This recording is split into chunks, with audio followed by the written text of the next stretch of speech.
the toughest Marine of World War II. John Basilone was a hero of Guadalcanal and Iwo Jima. John was the sixth of 10 children. His parents had immigrated to the U.S. from Italy. At 15, he dropped out of school.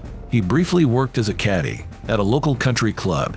He used to tell the golfers he was looking for adventure. At the age of 18, he joined the U.S. Army. He served 3 years in the Philippines. There he earned the nickname Manila John. Basilone became a champion Army boxer. When he returned to the U.S., he worked as a truck driver, but this life was too boring for him. He joined the Marines, hoping to return to the Philippines.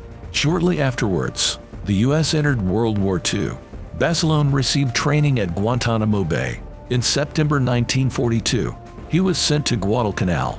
It was a strategically valuable island for the Japanese. So was the entire Solomon Islands chain. The Americans were able to take an island airfield. They renamed it Henderson Field. It was important to hold it as long as possible. There, American forces received supplies and reinforcements.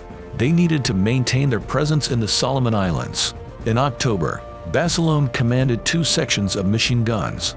His units held the perimeter at Lunga Ridge. It was around 1,000 yards south of Henderson Field.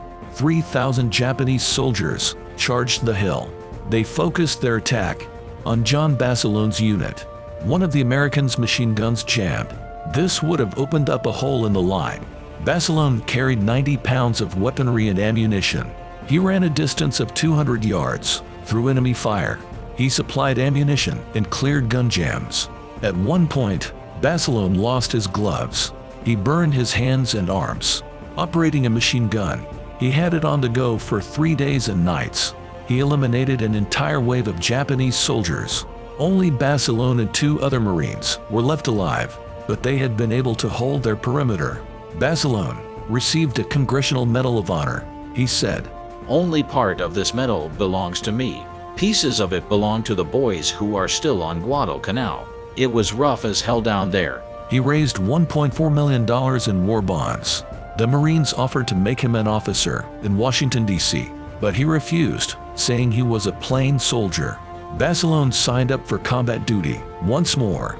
Again, he commanded machine gun units. He was sent to Iwo Jima. He landed with his men on February 19, 1945. At Red Beach, his units were pinned by enemy fire. Basilone ordered the Marines to take the beach. He and his men stormed the beach.